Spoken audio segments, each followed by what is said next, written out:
నిన్న మొన్న ఇంకొక విషయం కూడా ఇక్కడ వచ్చినప్పుడు తెలుగు జాతి అందరికీ విజ్ఞప్తి చేస్తున్నా, తెలంగాణలో ఉండేవాళ్ళకు కూడా విజ్ఞప్తి చేస్తున్నా. నేను గోదావరి నీళ్లు బనకచెర్లకు తీసుకుపోతానని చెప్పాను. పోలవరం టు బనకచెర్ల. ఎక్కడి నీళ్ళు ఇవి? సముద్రంలోకి పోయే నీళ్లు. సముద్రంలోకి పోయే నీళ్లు నేను తీసుకుపోతానంటే దాన్ని కొంతమంది ఒక పార్టీ రాజకీయం చేస్తే వాళ్ళు చేశారు కాబట్టి మేము చేయకపోతే వెనకబడిపోతామని ఇంకొకరు మాట్లాడే పరిస్థితికి వచ్చారు. ఇది మంచిది కాదు. నేను ఎప్పుడో ఒకటే చెప్తున్నాను, తెలుగుదేశం పార్టీ మొదటి నుంచి కూడా తెలుగు జాతి కోసం పెట్టిన పార్టీ. ఒక యుగ పురుషుడు ఎన్టీ రామారావు గారు పెట్టిన పార్టీ ఇది. ఆ రోజు ఈరోజు తెలుగు జాతి కోసం పనిచేస్తున్నాం. నేను ఆ మాటే చెప్పాను. విభజన రోజును కూడా మీరు గుర్తుపెట్టుకోవాలి. నాకు 2 ప్రాంతాలు సమానం అని చెప్పాను, 2 కళ్ళు అని చెప్పాను, ఇద్దరికి సమన్యాయం చేయమన్నాను. అయితే అక్కడ నమ్మారు, ఇక్కడ నమ్మారు. అక్కడ మేము బీజేపీ పోటీ చేసి 20 సీట్లు గెలిపించారు, ఇక్కడ అధికారాన్ని ఇచ్చారు. అది నా జీవితంలో ఎప్పుడూ మర్చిపోలేనని చెప్పి మీ అందరికీ మరొక్కసారి విజ్ఞప్తి చేస్తున్నా. సముద్రంలోకి పోయే నీళ్లు తీసుకుపోతామంటే దానికి కూడా ఎక్కడ రైట్ ఉందని ఆలోచిస్తామంటే ఎక్కడికి పోతాను? కాళేశ్వరం ఉంది. నేను ఎప్పుడు అపోజ్ చేయలేదే, నేను వెల్కమ్ చేశాను. గోదావరి పైన మీరు ప్రాజెక్టులు కట్టండి, నీళ్లు తీసుకోండి. గోదావరి ఒకటే తెలుగు జాతికి శ్రీరామ రక్ష. నీళ్లు సముద్రంలోకి పోతున్నాయి. 100 సంవత్సరాల చరిత్ర, 1000 టీఎంసీ నీళ్లు సముద్రంలోకి పోతున్నాయి. నా కోరిక ఇదే కాదు, గంగా కావేరి నదులు అనుసంధానం చేయాలి. ప్రధానమంత్రి నరేంద్ర మోడీ గారి కంటే ముందు వాజ్పేయి గారు ఒక టాస్క్ ఫోర్స్ కూడా వేశారు. నాకేం కావాలని అడుగుతున్నా, నాకేం అవసరం లేదు. జాతి ప్రయోజనాలే నా ప్రయోజనం, రాష్ట్ర ప్రయోజనాలే నా ప్రయోజనం. అందుకే మళ్ళీ విజ్ఞప్తి చేస్తున్నా, తెలంగాణలో కూడా సముద్రంలోకి పోయే నీళ్లు కరువు ప్రాంతాన్ని తీసుకుపోతే ఎవరు బాధపడక్కర్లేదు. దానికి అందరం కూడా ఆలోచించాల్సిన అవసరం ఉంది. పదే చెప్పాను, కాళేశ్వరం మీరు అభివృద్ధి చేశారు, చాలా మంచి పని చేశారు. ఇంకా కూడా ఎక్కడన్నా ఉంటే మీరు నీళ్లు తీసుకోండి. అక్కడి నుంచి మిగిలిన నీళ్ళు ఇక్కడికి వస్తాయి. రాజమండ్రి చివరి ప్రాంతంలో ఉంది. రాజమండ్రి దాటితే అవి సముద్రంలోకి పోతాయి తప్ప ఎవరు ఉపయోగించుకోలేరు. మొన్న కూడా మనం చూసాం, విజయవాడ మొత్తం ముంపుకు గురైంది. పైన పడిన వర్షాలన్నీ ఒక తెలంగాణనే కాదు, కర్ణాటక, మహారాష్ట్రలో పడితే వాళ్ళు అక్కడ ప్రాజెక్టులు నిలబెట్టుకోలేకపోతే ఆ నీళ్లు మనకు వచ్చి ఇక్కడ ముంపుకు గురయ్యే పరిస్థితి వచ్చింది.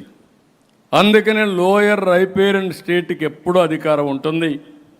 వీలైతే ఆ నీళ్లు వాడుకునే అవకాశం, అలాంటి నీళ్లు వాడుకుంటున్నాం తప్ప అది అందరికీ లాభం. రేపు అవసరమైతే మనం ఈ నీళ్లు తీసుకపోతే ఇంకొక 20 టీఎంసీ 30 టీఎంసీ వాళ్ళు కావాలంటే అక్కడ కూడా వాడుకునే అవకాశం వస్తుంది. ఇది ప్రజాహితం కోసం పనిచేస్తున్నాం, తెలుగు జాతి కోసం పనిచేస్తున్నాం అని మరొక్కసారి విజ్ఞప్తి చేస్తున్నా. కాబట్టి ఇలాంటివి అప్పుడప్పుడు మన అభిప్రాయాలు కూడా చెప్పకపోతే వీళ్ళందరూ అనుకుంటారు ఏదో వాళ్ళు చెప్పిందే రైట్ అని కూడా అనుకునే ప్రమాదం ఉంటుంది. అది కరెక్ట్ కాదు. ప్రతి ఒక్క తెలుగు జాతి మొత్తం అందరం ఆలోచించుకోవాల్సింది, ఇక్కడున్నా తెలంగాణలో ఉన్నా ఎక్కడున్నా తెలుగు జాతి. ప్రపంచంలో ఏ దేశంలో ఉన్నా, ఏ రాష్ట్రంలో ఉన్నా, ఏ రాష్ట్రాల్లో ఉన్నా తెలుగు జాతి కోసం చిరస్థాయిగా తెలుగుదేశం పార్టీ పనిచేస్తుందని మరొక్కసారి హామీ ఇస్తున్నా. కాబట్టి ఇలాంటి సందర్భం వాటిని ఆ వ్యాఖ్యలను నేను తీవ్రంగా ఖండిస్తూ ఉన్నాను. పూర్తిగా సత్యదూరమైనటువంటి వాస్తవాలను ఆయన నిన్న మాట్లాడారు. వాటికి సాక్ష్యాధారాలతో సహా నేను చెప్పదలుచుకున్నాను.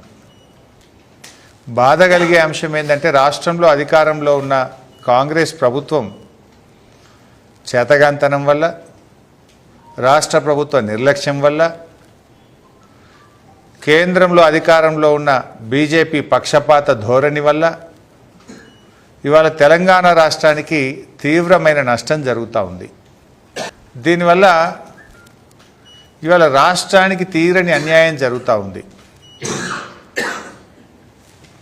నిన్న చంద్రబాబు నాయుడు గారు మాట్లాడుతూ నాకు తెలంగాణ ఆంధ్రప్రదేశ్ రెండు కళ్ళ లాంటివి అంటారు. ఆ మాట నిజమైతే బాబు గారు, నాగార్జున సాగర్ ఎడమ కాలువను ఎండబెట్టి సాగర్ కుడి కాలువలో నిండుగా నీళ్ళు తీసుకుపోతున్నావు కదా, దీన్ని ఏమంటారు అని నేను అడుగుతా ఉన్నా. ఇవాళ నాగార్జున సాగర్ ఎడమ కాలువకు సరిపోయేంత నీళ్లు లేక ఖమ్మం జిల్లాలో, నల్గొండ జిల్లాలో రైతులు రోడ్లెక్కుతా ఉన్నారు, పంటలు ఎండిపోతూ ఉన్నాయి. ఇదేనా రెండు కళ్ళ సిద్ధాంతం? ఇదేనా సమన్యాయం అని నేను అడుగుతా ఉన్నా.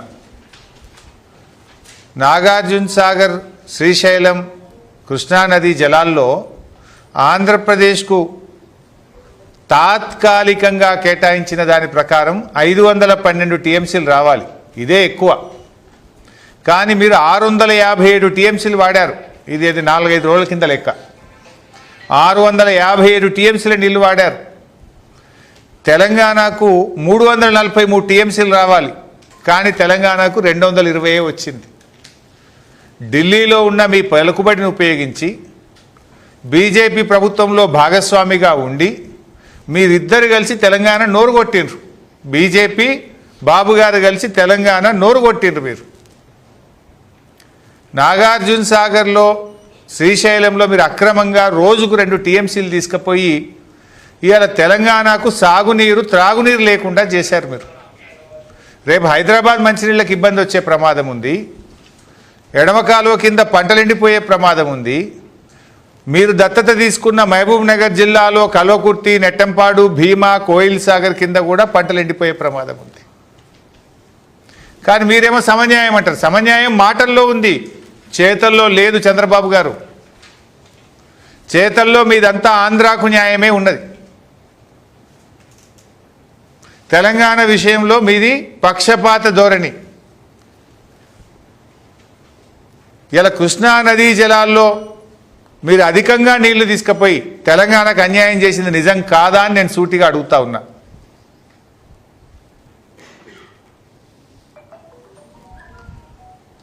అదేవిధంగా ఇవాళ మీరు గోదావరి బంకచెర్ల ప్రాజెక్టు, అది సముద్రంలో కలిసే నీళ్ళు తీసుకపోతే తప్పేందని మీరు మాట్లాడుతున్నారు. ఇప్పుడు కృష్ణానది విషయంలోనే అదే జరిగింది. మీరు పెన్నా బేసిన్లో ప్రాజెక్టులు కట్టి నదీ పరివాహక ప్రాంతం బయట మీరు కృష్ణా జలాలు తీసుకుపోయి వాడుకుంటున్నారు. ఏమనంటే రైపేరియన్ రైట్స్, ఇప్పటికే ఖర్చు పెట్టినాం కదా, ఇప్పటికే ప్రాజెక్టులు కట్టినాం కదా, అది నేషనల్ వేస్ట్ అవుతుంది కదా, ఆ నీళ్ళు వాడుకుంటే తప్పేంది, ఇక అయిపోయింది కదా అనే ధోరణిలో మీరు అప్పుడు అడ్వాన్స్గా ఉమ్మడి ఆంధ్రప్రదేశ్లో ప్రాజెక్టులు కట్టి తెలంగాణ నోరు కొట్టిండ్రు. కృష్ణానదిలో అత్యధిక పరివాహక ప్రాంతం కలిగిన ప్రాంతం తెలంగాణ. కానీ ఉల్టా 75 ఆంధ్రాకి పోతే 25 తెలంగాణకు వస్తున్నాయి. ఉద్యమాలు పుట్టే దాంట్లో నుంచి. ఇలా గోదావరి విషయంలో కూడా మీరు అదే ప్రయత్నానికి తెరలేపుతున్నారు. పేరు సముద్రంలో కలిసే నీళ్లు, కానీ ఇప్పుడు మీరు దాదాపు 200 టీఎంసీల నీళ్లను గోదావరి నుంచి పెన్నా బేసిన్కి తీసుకుపోవడానికి ప్రయత్నం చేస్తున్నారు. దీన్ని మేము చాలా తీవ్రంగా వ్యతిరేకిస్తూ ఉన్నాం. ఎందుకంటే అప్పటి బచావత్ ట్రిబ్యునల్ గోదావరిలో మొత్తం 1480 టీఎంసీలను ఉమ్మడి ఆంధ్రప్రదేశ్కు కేటాయించింది. ఉమ్మడి ఆంధ్రప్రదేశ్లో అప్పటి ప్రభుత్వాలు ఇచ్చిన జీవోల ప్రకారమే 968 టీఎంసీలు తెలంగాణకు వివిధ జీవోల ద్వారా కేటాయించారు. కానీ నిజంగా పేపర్ మీద 968 టీఎంసీలు, వాడకం ఎప్పుడూ 200 టీఎంసీలు కూడా దాటలేదు. అందుకే కేసీఆర్ గారు ముఖ్యమంత్రి అయిన తర్వాత గోదావరి నదిలో తెలంగాణ యొక్క రైట్ ఎస్టాబ్లిష్ చేయాలి, మన హక్కులు కాపాడుకోవాలి, పూర్తిగా గోదావరి నీటిని సద్వినియోగం చేసుకోవాలనే ఉద్దేశంతో వారు 240 టీఎంసీలతో కాళేశ్వరం ప్రాజెక్టును, 47 12 టీఎంసీలతో వార్ధా ప్రాజెక్టుకు బీఆర్ఎస్ ప్రభుత్వం రూపకల్పన చేసింది. కానీ ఈరోజు ఏం జరుగుతుంది? చంద్రబాబు నాయుడు గారు ముఖ్యమంత్రి కాగానే ఒక్కొక్క ప్రాజెక్టు డిపిఆర్లు వాపసు వస్తున్నాయి. ఆ రోజు కేసీఆర్ గారు వ్యూహాత్మకంగా తన శక్తి యుక్తులను ఉపయోగించి కాళేశ్వరం ప్రాజెక్టుకు 240 టీఎంసీలకు అన్ని అనుమతులను ఇంక్లూడింగ్ టీఏసీ అనుమతి కూడా కేసీఆర్ గారు సాధించారు. అదేవిధంగా ఆనాడు మీరు పాలమూరును దత్తత తీసుకున్నారు, సమన్యాయం అన్నారు. ఉమ్మడి ఆంధ్రప్రదేశ్లో దేశంలోని అత్యధిక వలసల జిల్లాగా పేరు పొందిన పాలమూరు జిల్లాలో నిర్మిస్తున్న పాలమూరు ఎత్తిపోతల పథకం, దిండి ఎత్తిపోతల పథకంలో మాకు అభ్యంతరం లేదు అని కేంద్ర ప్రభుత్వానికి లేఖ రాసి మీ సమన్యాయాన్ని నిరూపించుకోవాలని చెప్పి నేను కోరుతా ఉన్నా. పాలమూరు రంగారెడ్డి ప్రాజెక్టు మీద ఆంధ్రప్రదేశ్ ప్రభుత్వం ఎన్జీటీలో కేసేసింది. ఒకవేళ సమన్యాయం నిజమైతే వలసల జిల్లా, కరువు జిల్లాగా ఉన్న పాలమూరు ప్రాజెక్టుకు నీళ్లు వాడుకోవడానికి తక్షణమే ఆంధ్రప్రదేశ్ వేసినటువంటి ఎన్జీటీలో కేసు విత్డ్రా చేసుకోవాలని కూడా నేను ఆంధ్రప్రదేశ్ ప్రభుత్వాన్ని కోరుతా ఉన్నా. ఎందుకంటే వాస్తవానికి పాలమూరు ఎత్తిపోతల పథకానికి కేసీఆర్ గారు బాగా ఆలోచించి 45 టీఎంసీలు ఏదైతే పోలవరంలో గోదావరి నీళ్లు తీసుకపోతే అప్పర్ రైపేరియన్ స్టేట్కు మరి 45 టీఎంసీలు వాడుకునే హక్కు ఉందని బచావత్ ట్రిబ్యునల్ చెప్పింది. దాని ప్రకారంగా 45 టీఎంసీలు మేము పాలమూరు ఎత్తిపోతల పథకానికి నికర జలాలు కేటాయించుకుంటామని చెప్పి పాలమూరు ఎత్తిపోతల పథకంలో డిపిఆర్లో పొందుపరిచి మేము కేంద్రానికి పంపాము. ఆ రోజు కేంద్ర జలవనరుల మంత్రిత్వ శాఖ సిడబ్ల్యూసి నేతృత్వంలో సిడబ్ల్యూసి మాజీ చైర్మన్ బజాజ్ గారి నేతృత్వంలో కమిటీ వేసిండ్రు. ఆ కమిటీ ఈ 45 టీఎంసీలు పాలమూరుకు తెలంగాణ రాష్ట్రం వాడుకోవచ్చా రాదా అని నిర్ణయించాలని కమిటీ వేసిండ్రు. కానీ చంద్రబాబు నాయుడు గారు కిరికిరి పెట్టి కమిటీ మీద ఒత్తిడి తెచ్చి కేంద్ర బీజేపీ ప్రభుత్వంలో తన పలుకుబడిని ఉపయోగించి ఇయ్యాలటి వరకు కమిటీ రిపోర్ట్ రానియలే. ఆ రిపోర్ట్ వస్తే ఇవాళ పాలమూరుకు కోట్ల కేసే లేదు, పాలమూరు ప్రాజెక్టు ఆగనే ఆగదు. మరి సమన్యాయమే నిజమైతే, రెండు కళ్ళ సిద్ధాంతమే నిజమైతే ఎందుకు కిరికిరి పెడుతున్నారు? ఎందుకు పాలమూరు మీద ఎన్జీటీలో కేసు వేశారు? న్యాయంగా హక్కుగా బచావత్ ట్రిబ్యునల్ చెప్పిన దాని ప్రకారంగా 45 టీఎంసీలు తెలంగాణకు రావాలి కదా. దీన్ని ఎందుకు ఆపుతున్నారో బాబు గారు చెప్పాలి. అంటే మీరు మాట్లాడుతున్నటువంటి దానికి మీ చేతులకు పొంతన లేదు. ఉదాహరణకు నీళ్ళ సంగతి ఇట్లా, నిధుల సంగతి కూడా చూసినాం కదా. ఇవాళ ఢిల్లీ ప్రభుత్వం చంద్రబాబు చేతుల్లో ఉంది. మీ పలుకుబడిని ఉపయోగించి మొన్న బడ్జెట్లో పైసలు తెచ్చుకున్నారు కదా. ఆంధ్రప్రదేశ్కు మీరు బడ్జెట్లో డబ్బులు తెచ్చుకున్నారు. I appreciate. ఏ ముఖ్యమంత్రి అయినా ఆ పని చేయాలి. చంద్రబాబు నాయుడు గారు చేసిండు, దాన్ని నేను తప్పు పట్టనది, ఎవరైనా చేయాల్సిందే. మరి సమన్యాయం, రెండు తెలుగు రాష్ట్రాల మీద మీకు ప్రేమ ఉంటే తెలంగాణకు బడ్జెట్లో గుండు సున్నా ఎందుకు వచ్చింది? రేవంత్ రెడ్డికి చేతగాకపోయి ఇక్కడ గెలిచిన 8 ఎంపీలు అడగకపోయి, మా 2 కేంద్ర మంత్రులు తెలంగాణలో ఉంటే వీళ్ళ గొంతు మూగబాయే. మరి సమన్యాయం అన్న బాబు గారు కూడా ఎందుకు మాట్లాడలేదని నేను అడుగుతున్నా. ఆంధ్రప్రదేశ్కు అమరావతికి నిధులు తెచ్చుకున్నారు కదా. సమన్యాయమే నిజమైతే, రెండు కళ్ళే నిజమైతే అమరావతితో పాటు హైదరాబాద్కు కూడా నిధులు కేంద్ర బడ్జెట్లో రావాలి కదా. రాలేదంటే మీది రెండు కళ్ళు కాదు, ఒకటే కన్ను ఆంధ్రప్రదేశ్ దిక్కే చూస్తుండ్రు. మీ రెండు కళ్ళు ఆంధ్రప్రదేశ్ దిక్కే చూస్తున్నాయి. మరి ఇంకో మాట అడుగుతున్నా, మీరు వైజాగ్ ఉక్కు ఫ్యాక్టరీని ప్రైవేటీకరణ చేయకుండా ఆపారు.